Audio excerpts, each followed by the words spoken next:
السلام علیکم۔ اس ویڈیو میں ہم سورۃ الحجرات کی آیت نمبر 7 کے لفظ نمبر 6 کو سمجھیں گے۔ اللہ۔ اس کلمے کو اگر توڑا جائے تو یہ الف لام اور الہ پر مشتمل ہے۔ الف لام خاص کرنے کی علامت ہے، اور چونکہ یہ ایک علامت ہے اس لیے اسے سرخ رنگ سے ظاہر کیا گیا ہے۔ اب لفظ الہ کو سمجھنے کی کوشش کرتے ہیں۔ الہ کا مطلب ہے معبود، لہٰذا اللہ کا مطلب بنا خاص معبود۔ اردو زبان میں بھی ہم خاص معبود، ایسا معبود جو کہ سارے کام کر سکے کے لیے اللہ کا لفظ استعمال کرتے ہیں۔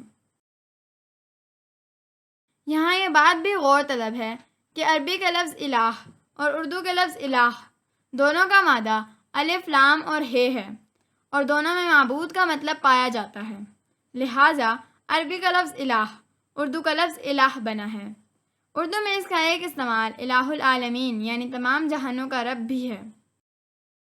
اب اس آیت کے دوسرے مرکب وَاعْلَمُوا أَنَّ فِيكُمْ رَسُولَ اللَّهِ کا بامحاورہ ترجمہ سیکھتے ہیں۔ وا کا مطلب ہے اور، اعلموا کا مطلب ہے تم سب جانو، انا کا مطلب ہے بے شک، فیکم کا مطلب ہے تم میں ہیں، رسول کا مطلب رسول ہی ہوتا ہے۔ یہ سب ہم اپنی پچھلی ویڈیوز میں جان چکے ہیں۔ اللہ کا مطلب بھی اللہ ہی ہوتا ہے۔ عربی زبان کے اصولوں کے تحت جب دو اسم ساتھ ساتھ آ جائیں، پہلا اسم نکرہ ہو یعنی اس کے ساتھ الف لام نہ لگا ہو، اور دوسرا اسم معرفہ ہو یعنی اس کے ساتھ الف لام لگا ہوا ہو، تو ترجمہ کرتے وقت کا کے کی کا اضافہ ہوتا ہے۔ لہٰذا رسول اللہ کا مطلب ہوگا اللہ کے رسول۔